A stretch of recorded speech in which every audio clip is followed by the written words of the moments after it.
I've been in a swear at the universe sort of mood over full moon. It's been a wonderfully liberating feeling to swear at the universe and have it swear back, laugh at me, just go, you know better. I mean, just, you know better. Why are you buying into the illusion that is unfolding before you? So finally I calmed down enough to just get quiet again. And just as I'd gotten quiet, and I thought, okay, I'm seeing more clearly, I'm feeling more clearly. The melancholy and the despair of the world is over there. I'm once again nice and detached. I was telling Charmaine, a client of mine that I haven't seen for well over 9 years, made an appointment out of the blue yesterday and came for his appointment today. And I was so keen to see him, and I was like, what are you doing here? And he says, when the shit hits the fan, you must go to the shit stirrer of note. I thought, okay, this is a good way to describe a spiritual counselor or guru or teacher.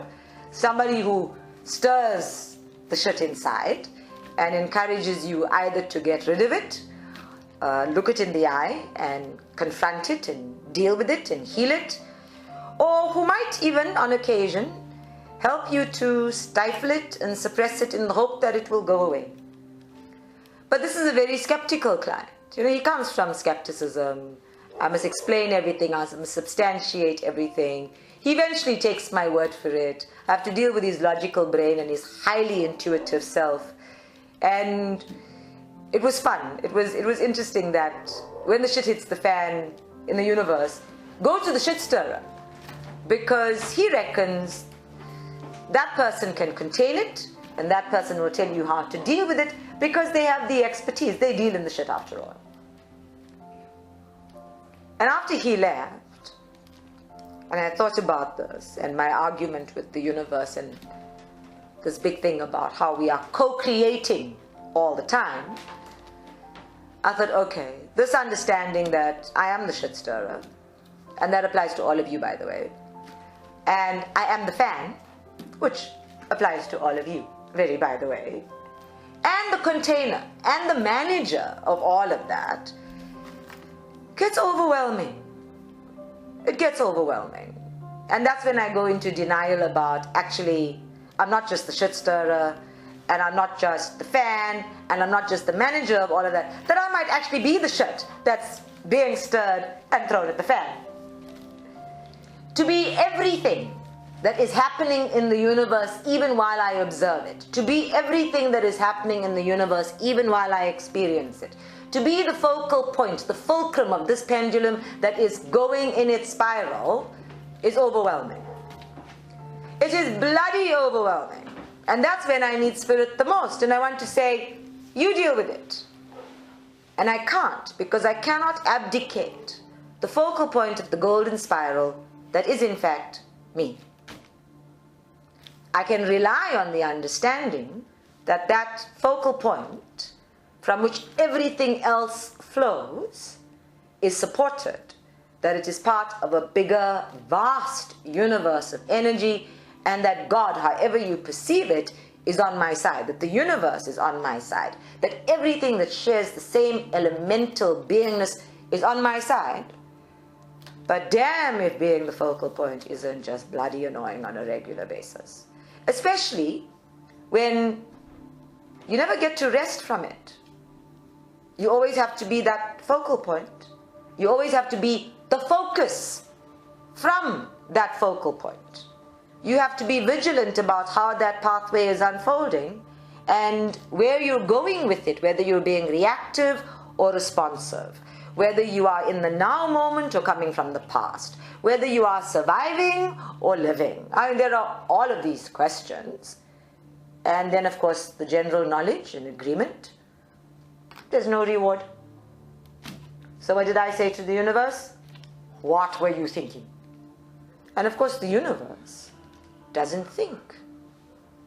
It doesn't think. It's just responding. In the Tuesday group, we're working with archetypes, and we've talked about some of that here, where it is responding to a mass consciousness. It's responding to everything that's going on. And it is responding for every individual in accordance with their needs. So there's awakening happening everywhere. For some people, the presence of spirit in masters, angels, guides, crossed over beings, fully present, being supportive, being helpful, bringing light into the universe is very real. They are tuning in at that point and they are feeling it and they are feeling supported and uplifted by it. And then on the complete opposite scale, because we are in the duality, there are people who don't tune into that at all. And life is dark and powerless and empty. So when I'm watching this spectrum, as usual, and I'm feeling myself swing with it and thinking, okay, the pendulum needs to stop so I can see the focal point, it got very difficult to stay grounded, to stay centered, to hold the light that I am and keep it from being snuffed out by all the buffeting of energy around me. My immediate human response, and even spiritual response this time, was to get angry, was to get very angry. By full moon, I was ready to go into complete Kali mode and not just kill somebody, but snuff out the planet itself. I was wishing I had this capacity to go, whatever, abracadabra, whatever the words, like to hell with the out-damned spot, and remove it from the universe as we know it, take it out of the orbit of the sun, and dump it into the nether world way beyond Uranus, and leave it there. And hopefully, far away from the light, it will disappear, it will dissipate. And it's not just South Africa, it's everything that's going on everywhere. I'm listening to Donald Trump describe in detail his chocolate cake dessert. But he can't remember which country he ordered 56 missiles to be launched at. And I'm getting mad. I'm getting so mad. I'm getting so angry. I'm feeling the powerlessness of an entire human consciousness that is looking at everything and going, what next? What do we do now? How do we manage this? And exactly in that moment, when we separate ourselves from the result, when we separate ourselves from the effect, we become powerless and we shift out of being the focal point. We all forget that the only thing we can truly manage in an unmanageable world of random chaos is self. So I had to go back to managing myself. I had to go back to being calm, which is my natural state these days, I might tell you. Calm, quiet. And even as I did that, Paddy, who has been prowling like a big panther for the whole week, went back to being a unicorn. And I thought, oh, I missed that one. I was wondering why she was doing that, stalking. And of course, she's responding to how I'm feeling. Everything around me is responding to how I'm feeling, where my focus is, how I am being a focal point in the world, and what I'm channeling into it. So I had to get calmed down. Then I said to the universe, okay, I did all this tree trimming so I can see the horizon. And I love the horizon. I love that the sea and the sky become one, and that I cannot pinpoint the difference from here between water and air. For me, it is always a point where life is ether. I love that as you go closer to it, it moves further away. That you can never reach it. That it's this never-ending system of potential. And I love that sometimes when you stand in the middle of the ocean, the world is nothing but horizon. And that reminds me, it's a beautiful metaphor for the holistic life. Because if you're standing as the focal point in the center of your life, and you look around, and you see the horizon that is you, spiraling around you, then you are all potential. So I love that. And I love that the universe has a sense of humor, and can answer me when I calm down, and can answer me when I'm listening, and answer me and laugh at me, and make light of what I see as so burdensome. We talk about this life as a space where we are asleep, and we must awaken to what is true, what is real, what is spiritual, that the spiritual journey itself requires us to awaken at different levels and see things differently and get detached and get compassionate and get kind. But what if even as we're becoming more aware and more spiritual, we're actually sliding deeper into a different dream? What if we're sliding into a different box? What if we actually need to be in that now moment where everything is nothing but horizon? Nothing but that etheric moment where different elements meet for your edification, and then you move forward some more, and you move forward some more. That there's no stagnating, there's no getting stuck, there's no getting so drawn in and so involved in something that who you are changes irrevocably into less. That when you do participate, that when you do contribute, when you do get involved, it changes you so irrevocably because you keep moving with it. It must change you into more. How's my horizon doing? Are you seeing it move further there? Now, as crazy as it sounds, as corny as it sounds, even to my brain, every time Spirit has done this to me, where I felt overburdened, and I'm saying they've done it to me because really they step back and they let me run loose. You know, I get into my Kali mode and then I can literally wish the planet into nether world. When they allow that, I know that there is a shift happening. I know that there's something more coming. I know there's a transcending of something inside of myself that I hadn't known before. And full moons do this for me. New moons do this for me. So I'm learning about all of these cycles. And I'm seeing that the spiritual life is in itself a cycle.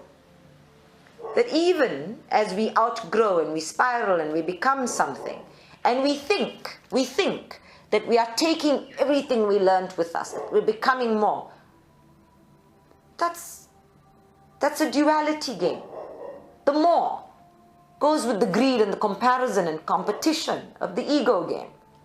Spirit doesn't know about more, and it doesn't know about hierarchies. Even when we talk about spirit in terms of expansion mode, then I realize how ridiculous I sound, because where is it going to expand to?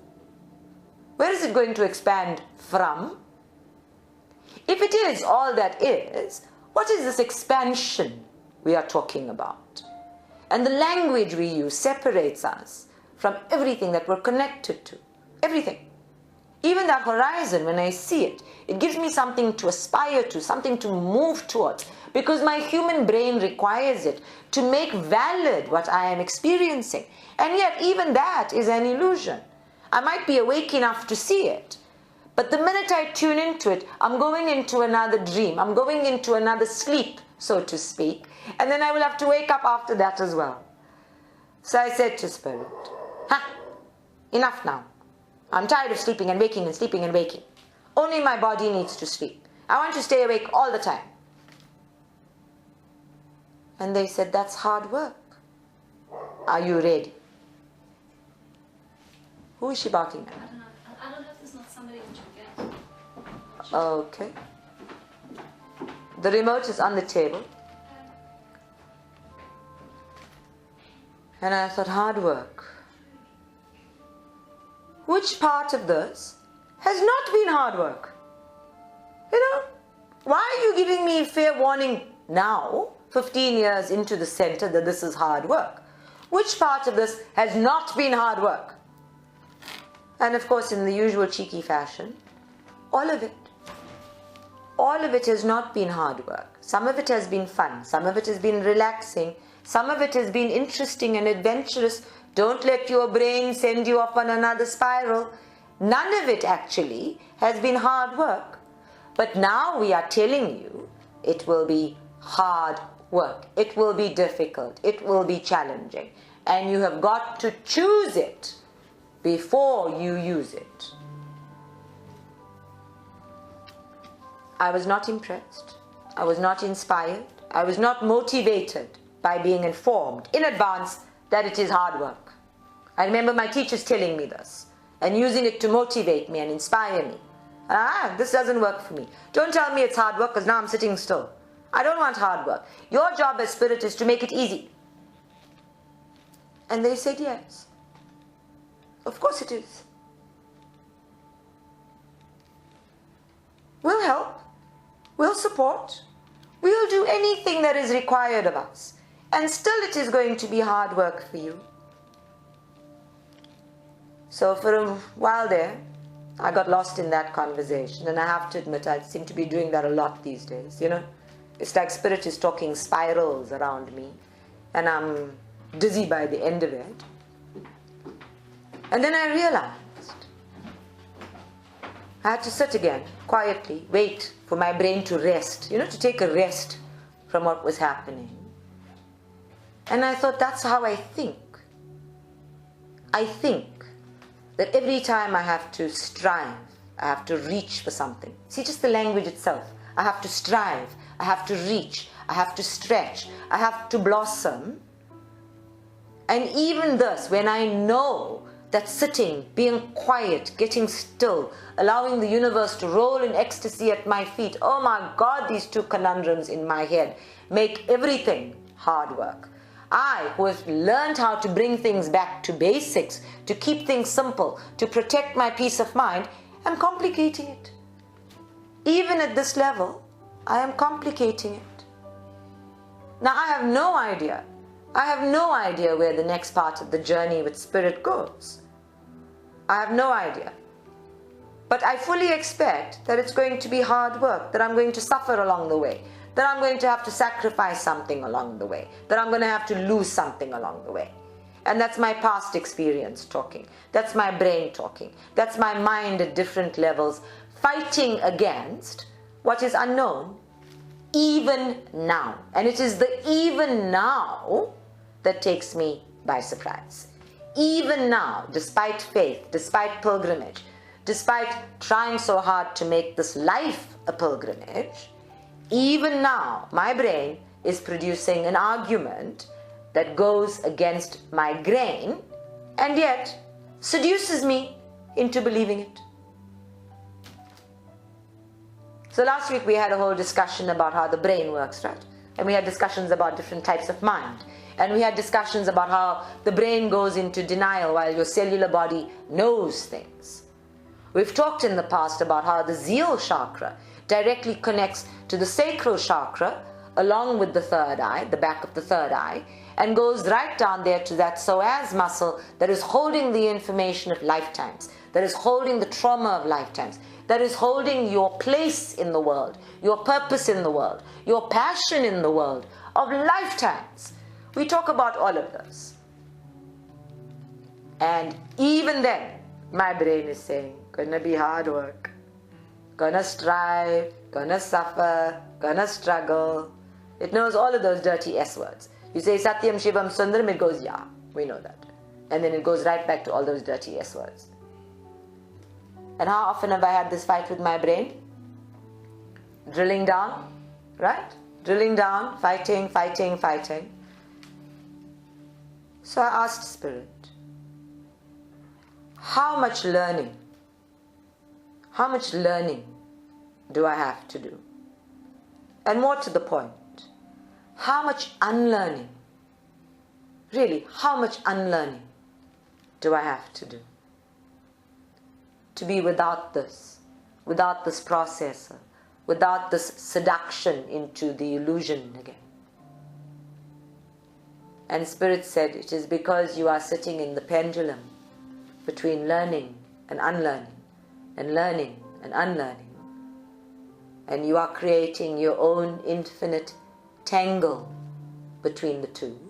And for those of you who can't see me, I am moving my hand in the undulating waves of infinity, the horizontal 8 signal, always going between the two, always flowing in the duality, always regarding yourself part of it, in existence with it.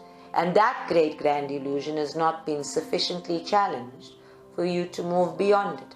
That you can sit in one place and see yourself with a horizon is sufficient to tell you that you are living in the duality. You have so got to let go of the duality itself. And only then does the pendulum stop.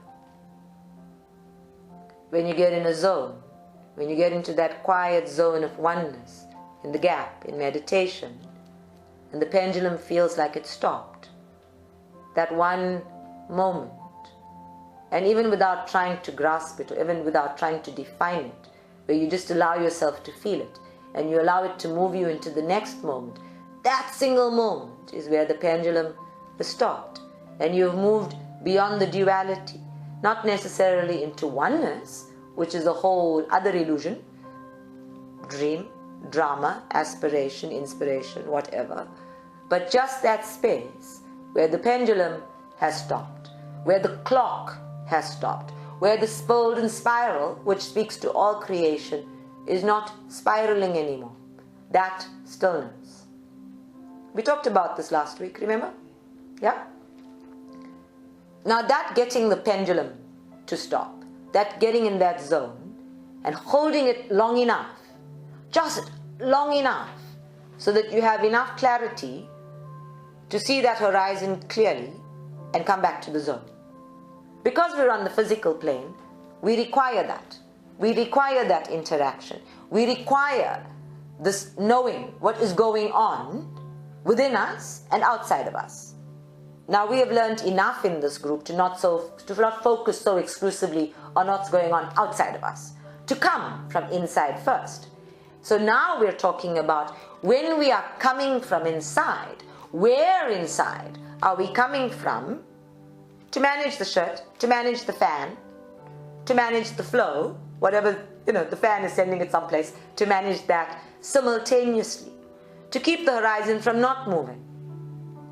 So I don't know if you remember, but a long time ago, I'm connecting dots here, people, so just bear with me. A long time ago, it's how my brain works. It's how spirit works, networks. Okay, so a long time ago, we had a big discussion about the binary number system, 0 and 1, 0 and 1, 0 and 1, right? And we talked about the fact that as we breathe, our bodies represent all creation, that's the design, and as we breathe, we're going into 0 and 1, 0 and 1, 0 and 1. And in fact, we've had a meditation in the center where I was going, breathe in, breathe out, breathe in, breathe out. Remember that? If you don't remember, go ask your cellular memory. It's there in your zeal chakra, it's there in your psoas muscle, it's there in your body, because I talk directly to your bodies. So the memories are there. This getting in the zone, this getting into that moment with no expectation of stretching it, with complete acceptance that I have to come out of that moment and see what is happening and flow back into it. That I'm constantly flowing into the world and back into my focal point, into the world and back into my focal point. So when all of my clients, including meditation students, ask, how do you remain so patient?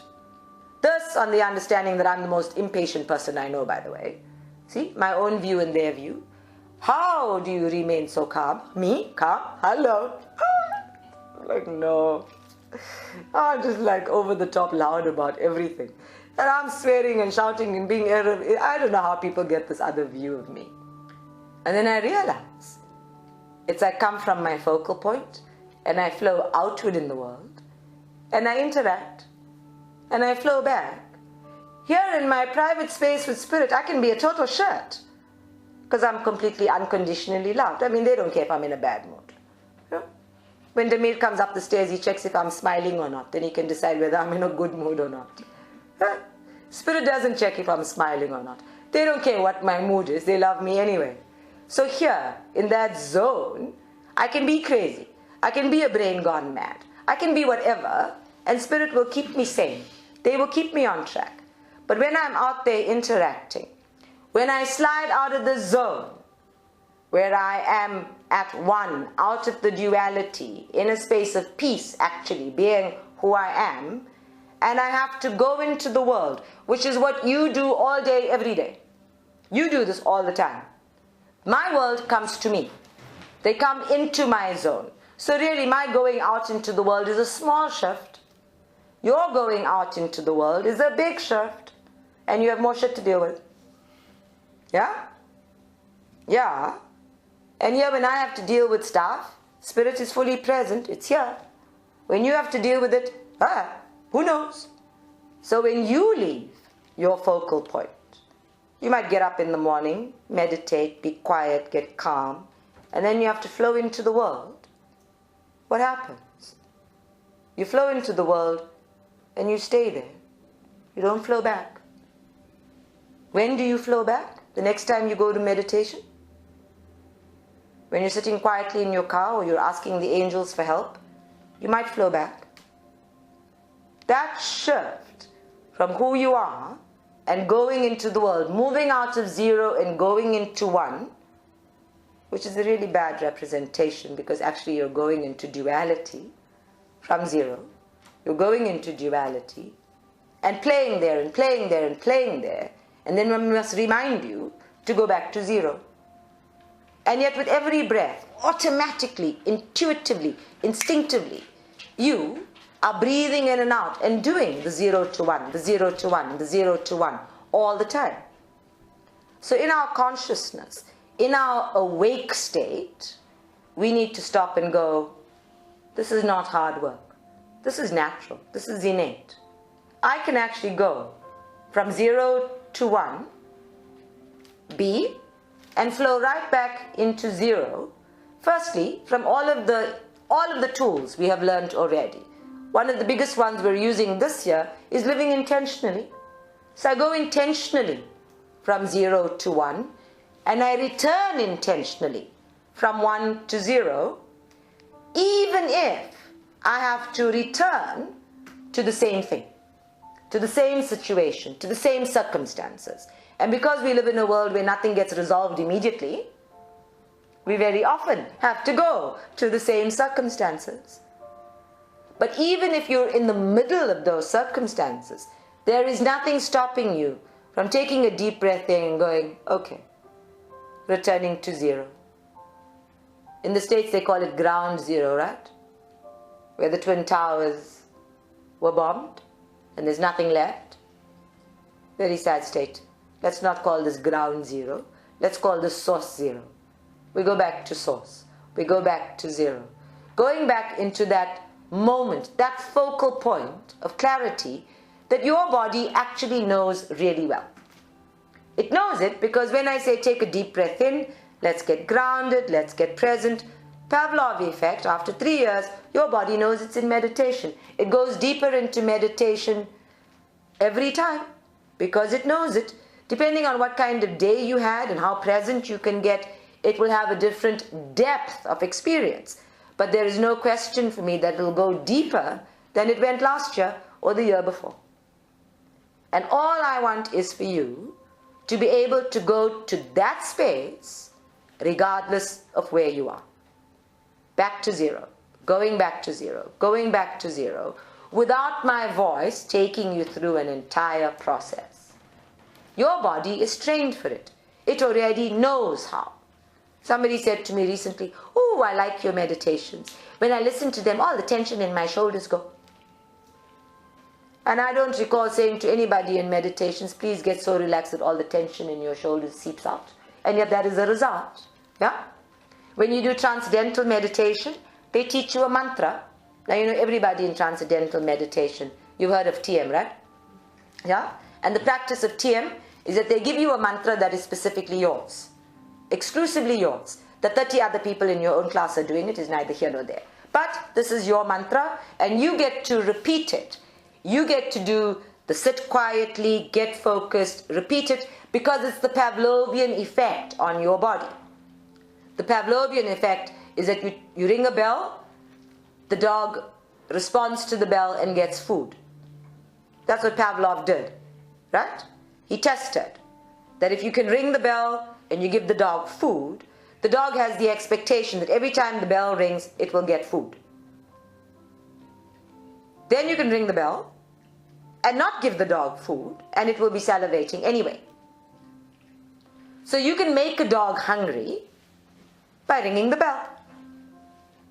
You can make it so hungry by ringing the bell repeatedly that it would be willing to tear something apart in its hunger, meaning that you can trigger off a deeper, darker starvation mechanism survival mechanism by ringing that bell repeatedly.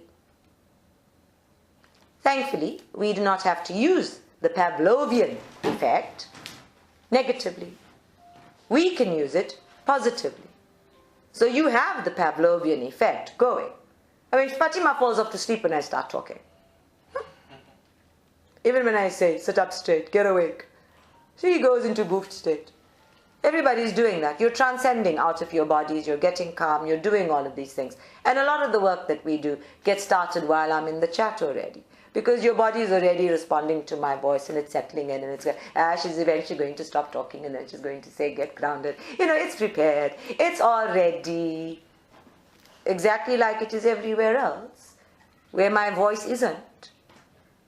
But my voice lives inside of you at a cellular level. All the practice lives inside of you at a cellular level. Everything you've ever experienced here lives in a cellular level, and it lives in your chakras. It lives in your auric field. You are a walking Pavlovian effect. Now, I cannot come around and ring a bell. I can send you all a WhatsApp message going, Pavlov, and see what happens. We can hypnotize you all because meditation is exactly that. We move into an alpha state of consciousness and we move deeper where your entire system becomes more receptive to instructions. So if you go for a hypnosis session, they'll put you through a meditation. This Pavlovian effect, we are ready to use it, to slide back into the source zone and then return to one. Slide back into the source zone and return to one. And for me, that is the closest I can come to describing living in the now moment. That I come into zero and I go out into one and I interact and I come back. And when Mother Mary taught me this 12 years ago, she described it as, okay. You know, just say, okay. Let it be. Something's coming, okay. And then that split second when I go okay, just okay. It's tacit. It's tacit. Slow down. Stop the planet. Let me see. Let me feel. Let me get to grips with it. Just that split second where there's no reaction, where my brain isn't taking charge of whatever's going on, where it's not stressing, where it's not creating a rule, where it's not analyzing, it's not doing anything actually. And it's taken all these years of practice for me to go, okay, which denotes acceptance to my brain, even while the rest of me is still figuring it out. And it becomes something of a defense mechanism, where I go, okay, so that my brain doesn't have to come back like a big crocodile. And it can stop, and I can be a unicorn instead. Now you know we're using crocodile because it's reptilian brain, right? Yeah. And that crocodile wants to come out of its swamp and snap at everything and deal with everything and make everything safe and be secure and Meanwhile, the rest of me is going, oh my God, I don't want to be that. So this is the way. Just go back to zero. Something comes, oh, go back to zero. Okay. Whatever's coming to you there, you go, okay. And you hold it while you go back to zero and you breathe deeply. You find that and you come back. So for yourself, while I'm talking, and everybody's bodies are now ready, except maybe Fatima's. It's ready, okay. So, while I'm talking, I want you to feel for yourself, where does your body respond to this voice the most? Where do I meet you in yourself? That's the easiest way for me to ask this question. Where do I meet you? When you close your eyes and you're listening to me talk and you're listening to me channel, where do I meet you in yourself? And it doesn't have to be esoteric. It doesn't have to be a chakra. It can just be your funny bone. There's no judgment about this. But where do I meet you in yourself?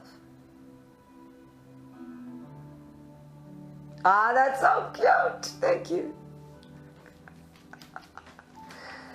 Ah, Fatih, you just make me laugh. Shaina, that was a good one. Oh, you all are so nice. I feel so much nicer. Thank you. And nobody's put me on their base chakra, which is cool. I like that you're not sitting on me. I like that I am residing in so many heart centers and third eyes. Thank you. You've all given me a very high vibrational status within your beings, and we're going to use it well. So let's gear up for meditation. Now that you've located it, we can use it.